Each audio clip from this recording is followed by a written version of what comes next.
I can do all things through Christ which strengtheneth me. Philippians 4:13.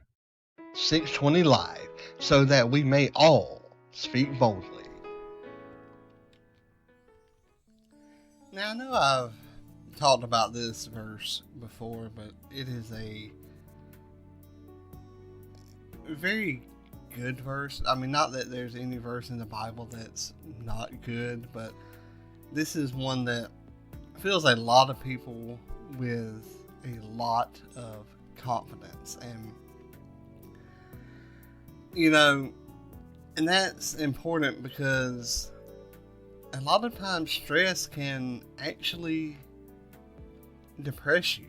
I mean, it can fill you with all kinds of different emotions. It can make you angry. It can make you upset, which, you know, is different from being angry. It can make you sad, and I'm not sure that I've ever heard of anybody full of stress be happy, but, you know, maybe those people that love the drama, maybe they enjoy it. But all in all, stress can really overburden your emotional state, which, you know, as we've learned as we go through, you know, things about stress, is that it's not a good thing. I mean, it has all other kind of health issues, and you know, health problems come from being stressed out. You know, stress can fill you with a sense of being just totally overwhelmed. Make you feel like you're carrying around a weight that nobody can lift, that you can barely hold up, but that nobody else can lift. Yet, you know, hopefully you've learned so far that we can give it to Jesus and that He can carry that weight as long as we do not pick it back up. And, you know, for us to know that any lack of full-on giving it to God is us taking it back and not giving it to God. If it's not 100% submission, then it's, you know, it's no submission to God. It's either you are or you ain't, as we would say down here in the South. You know, and I've gone through times like this that, you know, you start with that little depressed feeling, like, well, you know, whatever. And then it's just a little thing. Well, then the more you think about it, that snowball begins, and it, you know, I'm going to say that no ball, because it, you know, it is depressing because it continues rolling around in your head, rolling around, and it goes down your arms and your chest, and, you know, everywhere it touches, it starts to, you know, depress you a little bit more. Like, oh, my knees hurt, or oh, my back hurts, or oh, my hip hurts, oh, I got indigestion, so my heart hurts, my ankles hurt, you know. And that no ball continues going around. Like, you know, you don't get up because it hurts, you don't move because it hurts, you may not eat because you're nauseated. That no ball is going throughout your entire body, and it is just wreaking havoc. And all in all, that continues going, and before you know it, you have even more depressive thoughts that could even lead to, you know, like suicidal thoughts.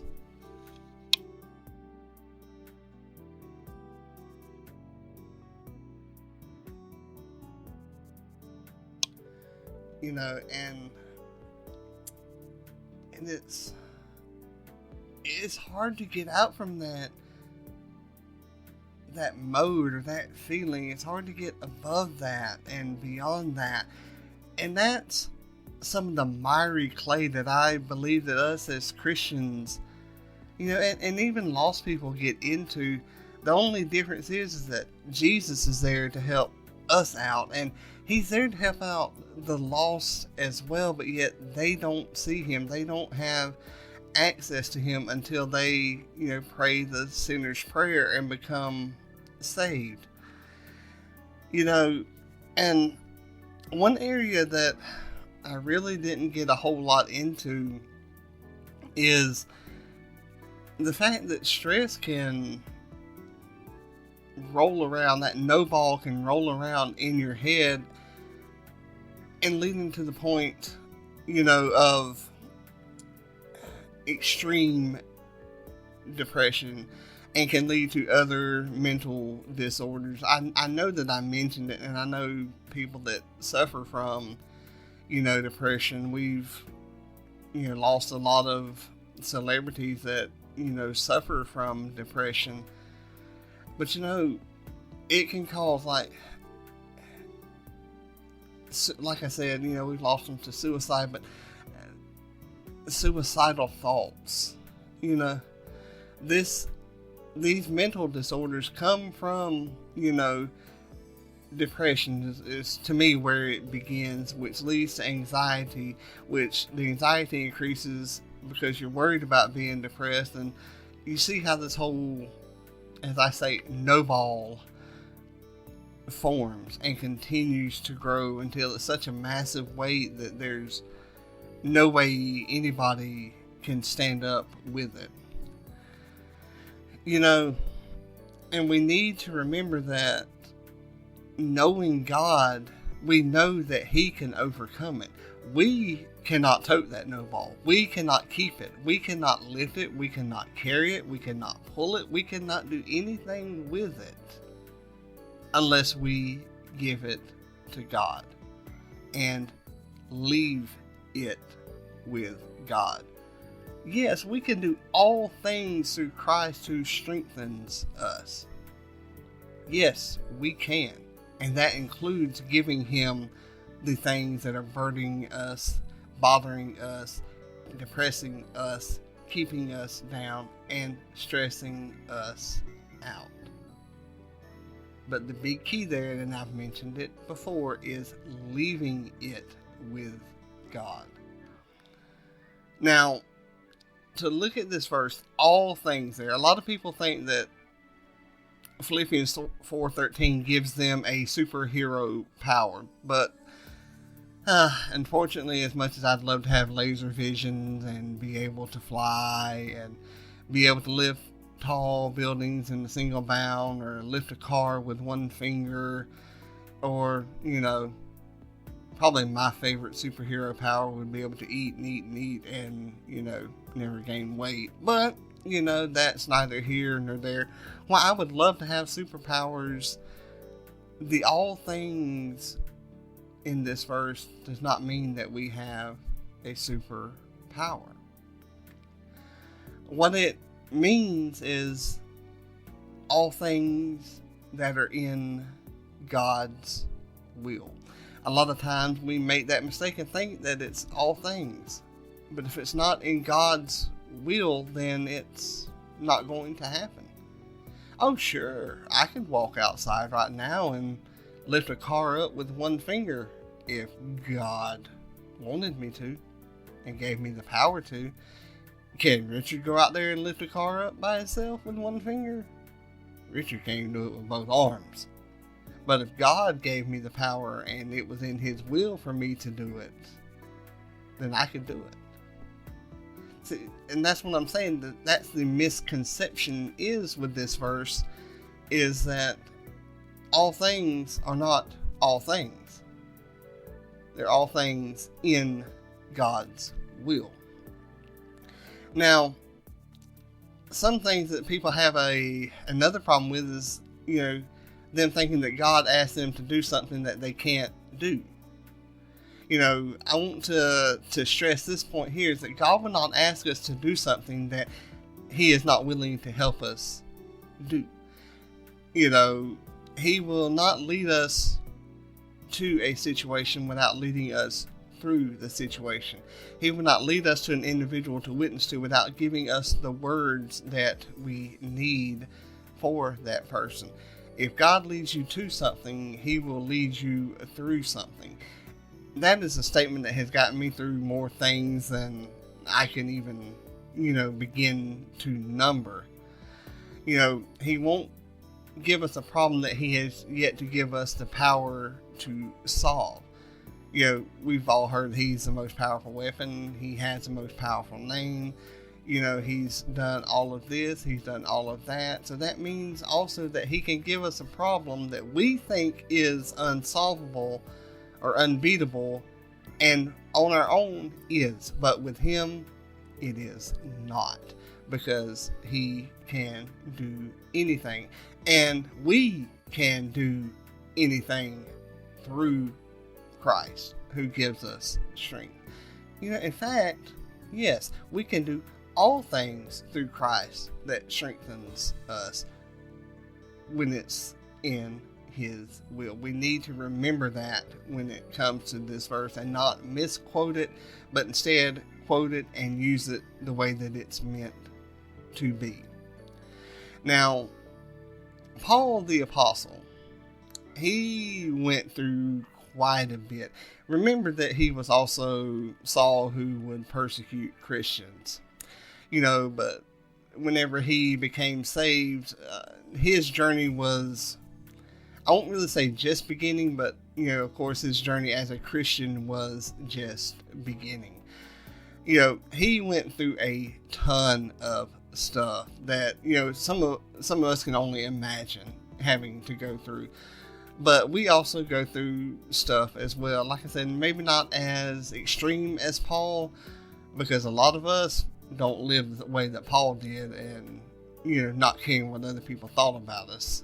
You know, he didn't care what other people thought about him. He was going to tell you about Jesus, and that was just that. And if you didn't like it, you could, you know, leave, or don't let the door hit you where the good Lord splits you, kind of deal. But us, we're so timid and worried about other people's feelings that we don't mention it. Paul, I'd love to hear what he had to, you know, say about all the things that go on today in the world. I can, you know, I can just imagine, you know, hearing him, and, you know, it kind of makes me laugh and brings a smile to my face, because, you know, there was no filter when it came to Paul. You know, and we're going to look at these verses right here, which come from Jeremiah chapter 32, verses 17 through 19. So let's take a look at those right here, and here they are.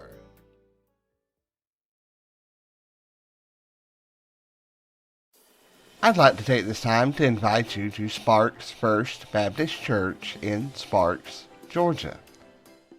Sunday services begin at 9:30 a.m. with Sunday school, followed by morning worship service at 10:30 a.m. and evening service starts at 6 p.m. Wednesday services start at 7 p.m. and you can find these services, if you're unable to attend, on the Sparks First Baptist Church Facebook page. We would love to have you join us. 17. O Lord God, behold, thou hast made the heaven and the earth by great power and stretched out arm, and there is nothing too hard for thee. 18. Thou shewest loving kindness unto thousands, and recompensest the iniquity of the fathers into the bosom of their children after them. The great, the mighty God, the Lord of hosts, is his name. 19. Great in counsel, and mighty in work. For thine eyes are open upon all the ways of the sons of men, to give every one according to his ways, and according to the fruit of his doings.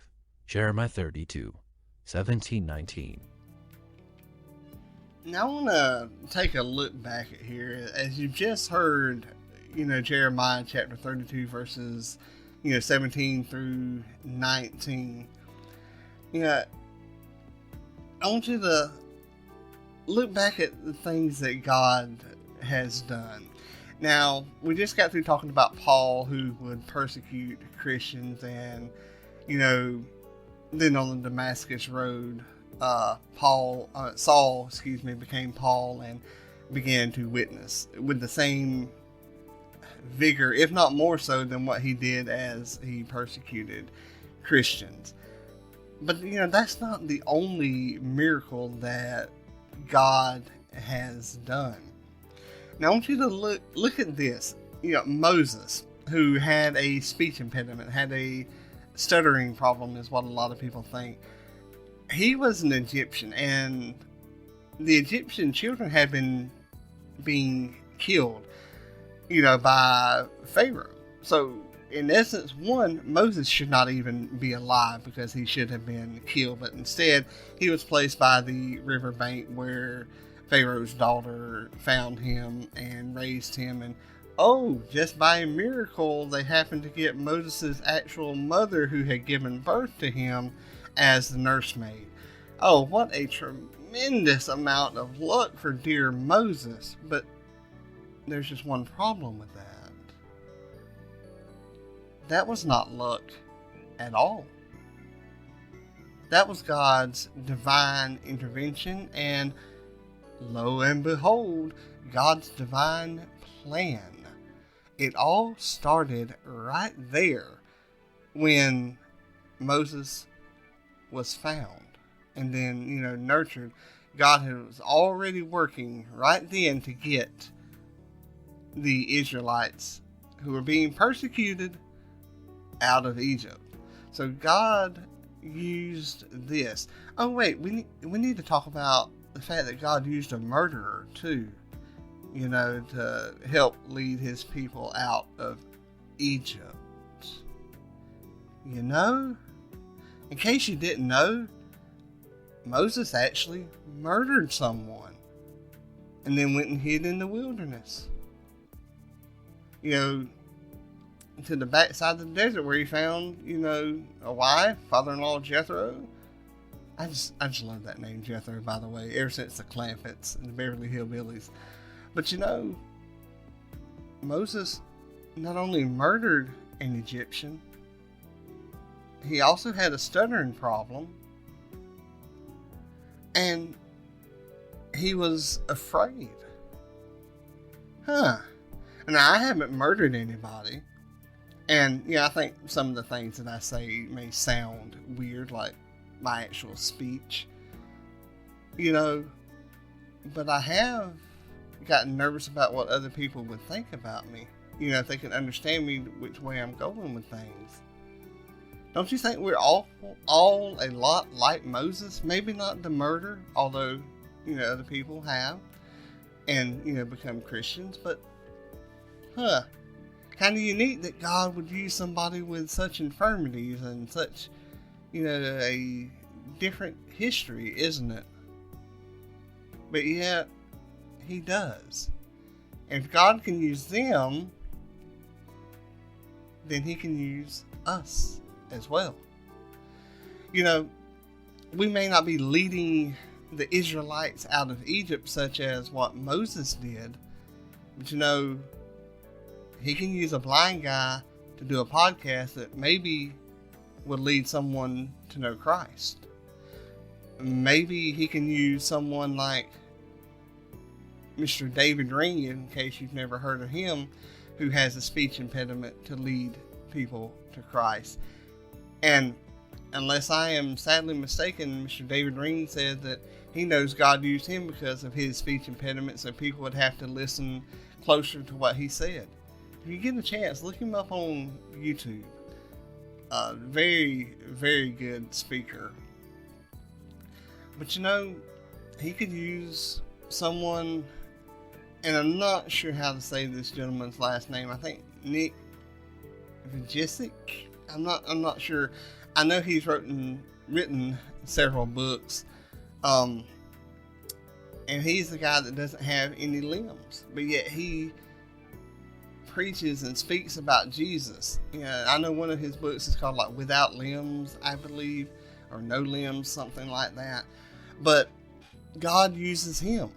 If God can use people like that, then he can most certainly use you. And I know he uses me. I know a blind guy who does a, religious podcast. I know him pretty well. Don't always like him, but I know him. And God does other things as well. Were the Israelites stressed out about, getting something to eat out in the desert? Sure they were. Sure they were, because, they complained about it. And if you're stressing about something, eventually you're going to complain about it. Or vice versa, you complain about it and then you start stressing about it. But God fed them in the wilderness. See, they were stressing about it. God took care of it. They were worried about it. God took care of it. God also led them through Moses and Aaron through many different trials and battles while they were lost in the wilderness and, heading to the promised land. They went through a lot. They dealt with a lot. Moses, in fact, got so weary one time about holding his arms up, because as long as they were held up, they were victorious in the battle, that Aaron and I believe Joshua, I don't have this in my notes, this is me off the top of my head, held his arms up so that the Israelites were victorious. He guided them through everything that they went through. Did they continue to complain? Yeah, they did. Isn't that a lot like us? We get what we want, we still complain? Yes, we do. We don't get what we want, do we still complain? Yes, we do. Why? Because we think that we're entitled. We look at a lot of other people and say that, oh, they're entitled. They think they deserve everything. But yet, it's a lot of the time the pot calling the kettle black. Now, a lot of times we don't have a lot of confidence when it comes to doing things. And we can all have the confidence that Paul had here when he proclaimed that we can do all things through Christ who strengthens me. We need to get that confidence. And how do we get that, you might be asking? Well, that's simple. If I can answer that question, it is very simple, believe me. We can get that confidence that Paul had by trusting in God and following God, by believing in God and doing what He tells us to do. A lot of times we don't do that because we think that we know better. But believe me, Paul recognized that God knew what he was doing.